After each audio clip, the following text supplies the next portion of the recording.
अध्यात्म विज्ञान, नई दृष्टि, नई खोज। देखिए, सुनिए और समझिए अध्यात्म विज्ञानी पूज्य स्वामी श्री कमलेशानंद जी के निर्देशन में सनातन सत्य का अनुसंधान कर जीवन को प्रकाशित करें। प्रगति और अधोगति का जो द्वंद्व है, ये रिलेटिव सत्य है। हमको गति करना है। क्या करना है? और गति में क्या होता है? गति में प्राप्ति नहीं होती है, गति में बाईपास होता है। क्या होता है? अब आगे जाओगे तो बीच का रास्ता क्या हो जाएगा? बाईपास हो जाएगा। वो अचीवमेंट नहीं है। ऐसे मुक्ति का मार्ग, आध्यात्म का मार्ग, पुरुषार्थ का मार्ग, वो क्या है? वो अज्ञान को मिटाने का मार्ग है। तो गति ही करनी है। क्या करना है? अज्ञान को मिटाते जाओ, मिटाते जाओ, मिटाते जाओ। ये नहीं देखना है कि कितना अज्ञान है या कितना अज्ञान अभी बाकी है। वो देखने की जरूरत नहीं है। जब भी आपको समझ में आए, विज्ञान का उपयोग करो। बस कितना अज्ञान बाकी रह गया या कितना छूट गया, वो इतना ध्यान रखने की जरूरत नहीं है। वर्तमान में देखते जाओ और जितना अज्ञान है आपके सामने, इसको निकालते रहो। भूत भविष्य की चिंता मत करो। as far as possible present में रहने की कोशिश करो। कल मैंने बताया था ना कि पास्ट ऑलरेडी पास हो गया है और फ्यूचर अभी आया नहीं है। तो अभी जो वर्तमान है उसमें ही अवेयर रहने की जरूरत है। फिर फ्यूचर आएगा तो उस समय आपको अवेयर रहना है। अभी से अवेयर रहने की जरूरत नहीं है फ्यूचर के लिए। और इसीलिए हमारे सबके लिए जो प्रेजेंट है, वर्तमानता, वो बहुत इम्पोर्टेंट है और उसी में हमको जागृत रहना है। बस। और दूसरी बात यह है कि कई सारे महात्मा प्रश्न करते हैं कि भाई हमारी प्रगति के लिए हमको क्या करना है। तो करना जो शब्द प्रयोग है, वो शब्द प्रयोग में ध्यान रखने का है कि साइंस में मन वचन काया की क्रिया वो सब्जेक्ट नहीं है। और इसी फॉर्म में यहाँ डूअरशिप की बात है ही नहीं कि आपको ये करना है या ये नहीं करना है। ये दोनों सब्जेक्ट ही नहीं, क्योंकि साइंस में स्पष्ट है मन वचन काया की अवस्था मात्र। तो कुदरती रचना के अंदर हम कुछ कहेंगे आप करो या ना भी करो, इसका मतलब यू आर बियॉन्ड कुदरती रचना। तभी तो आप कंट्रोल रख सकते हैं ना, मगर ऐसा नहीं है। और ये मानना, यही तो रिलेटिव सत्य है कि मैं अपनी प्रकृति को बदल सकता हूँ, चेंज कर सकता हूँ। यही तो अज्ञानता है। तो विज्ञान में रिलेटिव सत्य इज इक्वल टू अज्ञान का स्थान नहीं है। जो भी प्रश्न करना है वो ऐसा करो कि हम ऐसी परिस्थिति में किस प्रकार के साइंस का उपयोग करके, किस प्रकार की दृष्टि का प्रयोग करके इस अवस्था से मुक्त रहे और उसकी असरों से मुक्त रहे। ये प्रश्न होना चाहिए, या दृष्टि के ऊपर प्रश्न होना चाहिए। आज तक क्या हुआ, दादा भगवान को जो भी महात्मा मिले, सब महात्माओं ने ऑन एन एवरेज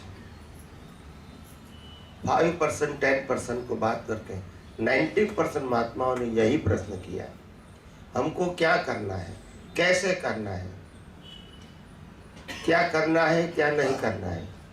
इस प्रकार के प्रश्न ज़्यादातर पूछे गए और इसीलिए विज्ञान ओपन नहीं हुआ। बस ये गलती हो गई। तो कहने का मतलब है, जब डूअरशिप की बात आएगी तो पूरा विज्ञान फिर व्यवहार सत्य में कन्वर्ट हो जाएगा, जिसको हम शुभाशुभ कहेंगे। तो हम ये कहना चाहते हैं कि as far as possible ये साइंस जितना साइंटिफिक विजन रहेगा वहाँ तक ये साइंस जिंदा रहेगा। फिर जब डूअरशिप की बात आएगी तो फिर साइंस और डूअरशिप दोनों में जब ज्ञान मिलेगा तो आप में कंफ्यूजन आ जाएगा। फिर क्या आएगा? कंफ्यूजन। फिर सेपरेशन नहीं रहेगा। तो दोनों पैरेलल नहीं हो सकता है। और इसीलिए आध्यात्म मार्ग वो दृष्टि का सब्जेक्ट है और धर्म वो मन वचन काया की क्रिया का सब्जेक्ट है।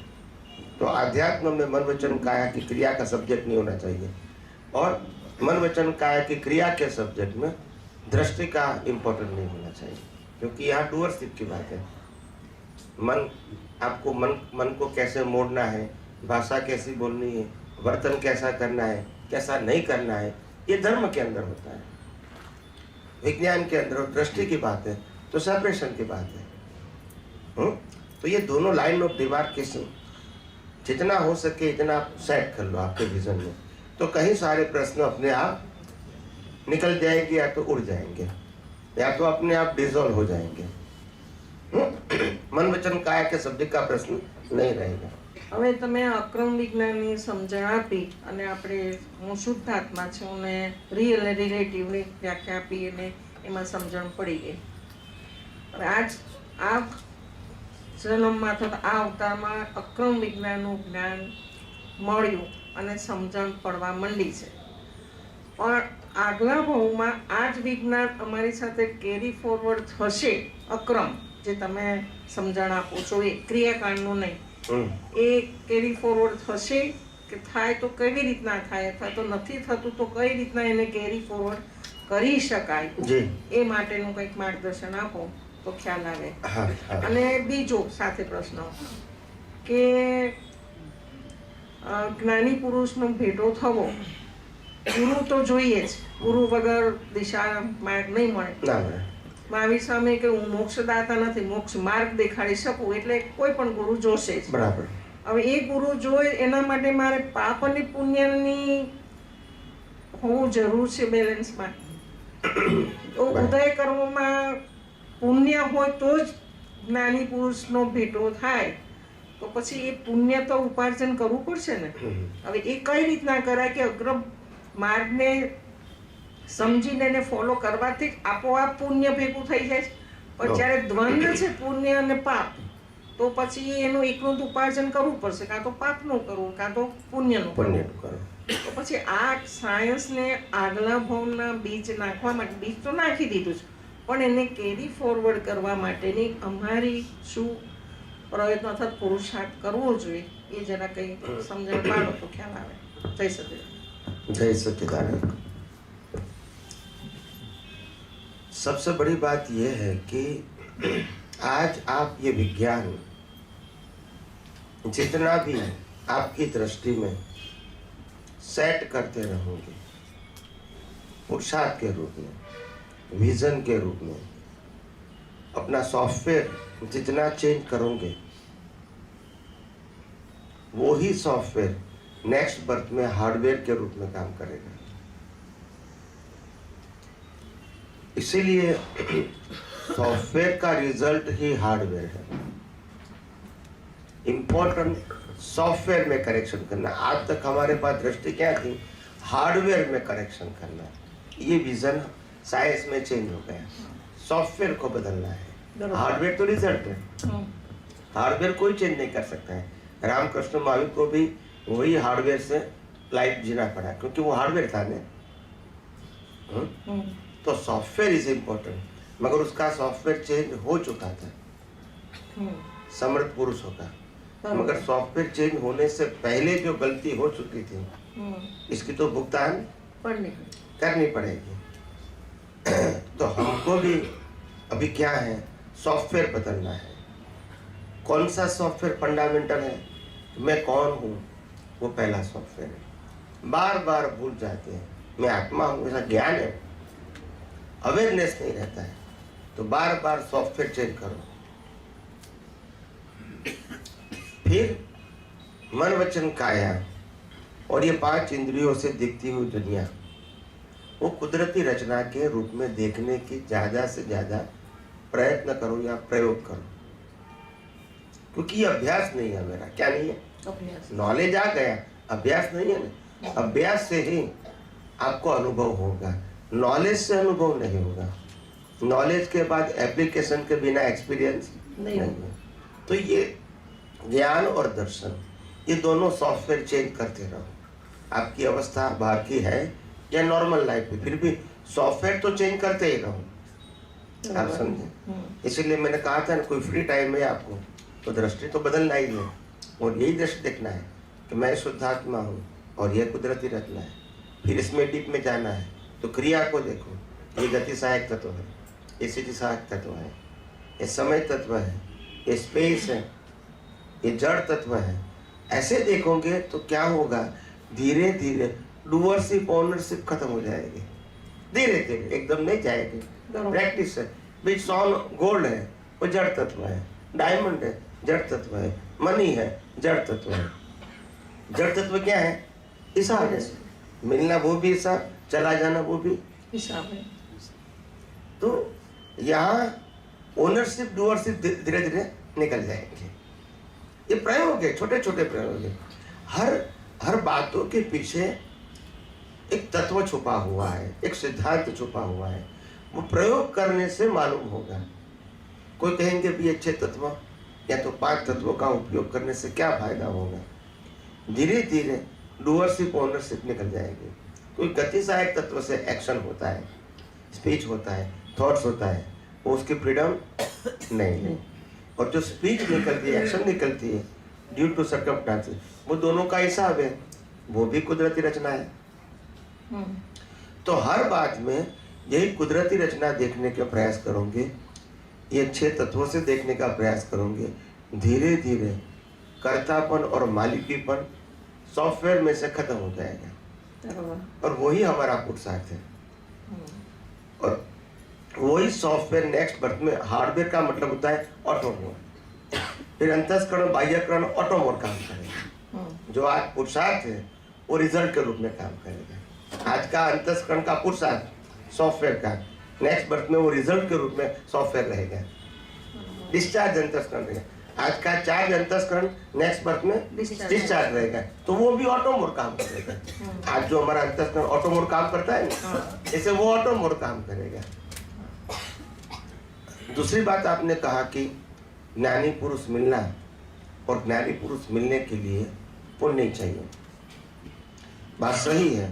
पुण्य का मतलब सिंपल है, जब भौतिक चीजें चाहिए तो भौतिक पुण्य चाहिए, यदि आध्यात्मिक मुक्ति का संजोग चाहिए उनके रिलेटेड, तो उसी प्रकार की क्वालिटी का पुण्य चाहिए। आप समझे ना?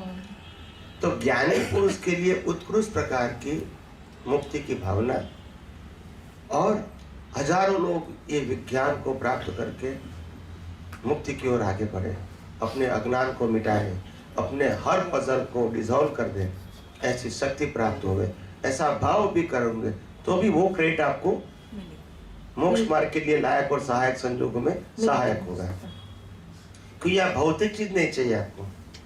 और ज्ञानी पुरुष वो भी भौतिक नहीं है, वो आध्यात्म मार्ग के लिए है, मुक्ति के मार्ग में सहायक है। तीर्थंकर भी क्या है? मुक्ति के मार्ग में सहायक है। तो इसीलिए दोनों की जो पुण्य की जो क्वालिटी है वो डिफरेंट है। और इसीलिए मैंने कहा कोई भी व्यक्ति के जीवन में से अज्ञान निकल जाए ताकि उनके प्रश्नों का परमानेंट सॉल्यूशन हो जाए, ऐसा भाव भी कर सकते हैं, तो वो भाव का जो पुण्य है उनका इफेक्ट होगा मोक्ष मार्ग के लिए लायक और सहायक संजोग।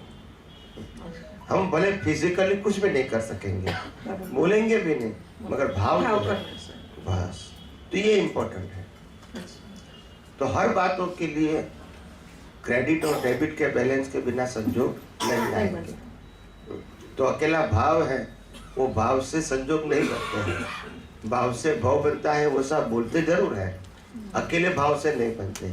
उनके लिए क्रेडिट भी चाहिए पास होने के लिए। नहीं तो हर कोई व्यक्ति कहकर मेरे को तीर्थंकर बनना है, तो ऐसे बन जाते हैं तो फिर मतलब ही नहीं रहा है। फिर what is the value of quality है?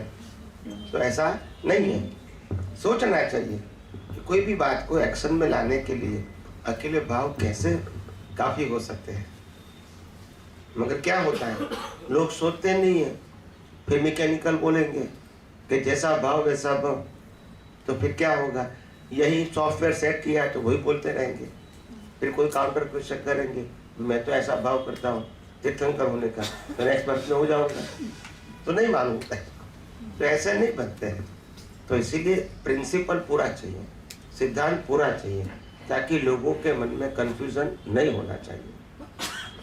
भाव एक एविडेंस है, और भाव के साथ सपोर्ट जो है क्रेडिट का, वो भी एविडेंस चाहिए। बैलेंस कॉमन होता है, क्या होता है, जैसे मेरे पास बैंक में लाख रुपया पड़ा है, तो लाख रुपया वो मेरा बैलेंस है, मैं कभी भी कहीं भी यूज कर सकता हूँ, किसी को भी दे सकता हूँ, चेक लिख सकता हूँ, ठीक है। तो कहाँ यूज होगा वो इम्पोर्टेंट नहीं है, बैलेंस होना चाहिए, तभी आपका चेक पास होगा। बैलेंस वो कॉमन चीज है, चेक वो पर्टिकुलर है, क्या है, चेक पर्टिकुलर। आप समझे ना, तो पुण्य कॉमन बनेगा, इसका यूज वो आपके चेक के मुताबिक होगा, आपका जो भाव का चेक है इसमें से पास होगा। तो दो बातें ध्यान में रखने का, अभी समझ में आया। हाँ, ये सामान्य बात में ऐसा होता है कि आप पाप सुख दो तो पुण्य मिलता है, दुख दो तो पाप मिलता है।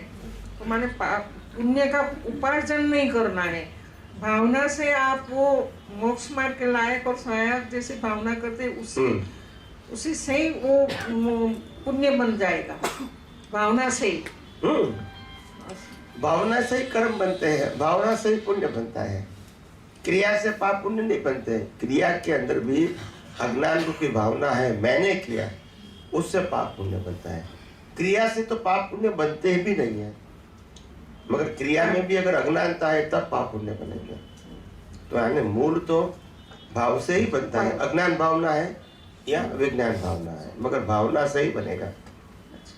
अज्ञानी को भी कर्म बनता है, भाव से ही बनता है, मगर वो उसकी डूअरशिप की भावना है, मैंने किया, मेरा है, इसीलिए राग द्वेष होता है।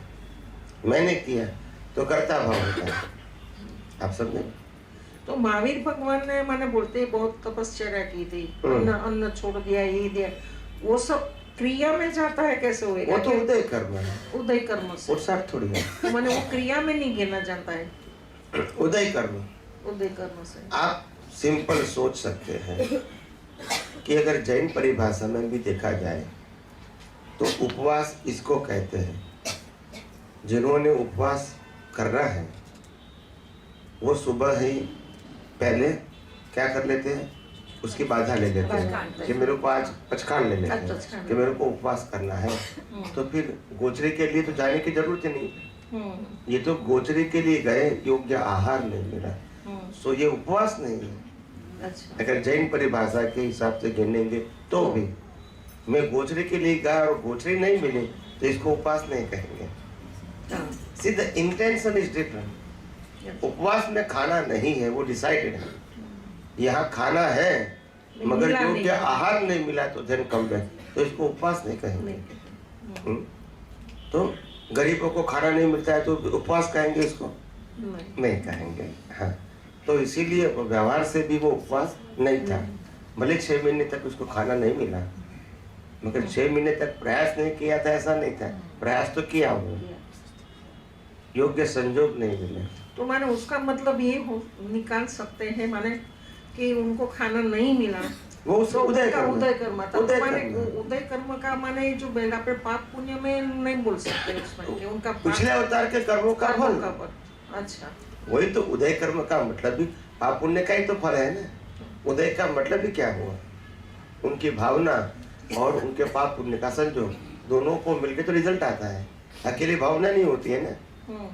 लेकिन उनकी तो भावना इतनी उच्चतम थी, वो भी लास्ट मंथ में उनको इतना माने शारीरिक कष्ट और भूख का करना पड़ा, इसीलिए ये भुगतान करना पड़ा ऐसा नहीं, ये जीवन का हिस्सा ही था, जीवन का हिस्सा था, पार्ट ऑफ लाइफ, माने एक्सेप्टेड ही है ना। माने मांगा हुआ और पिछले हुआ अवतार पिछले अवतार का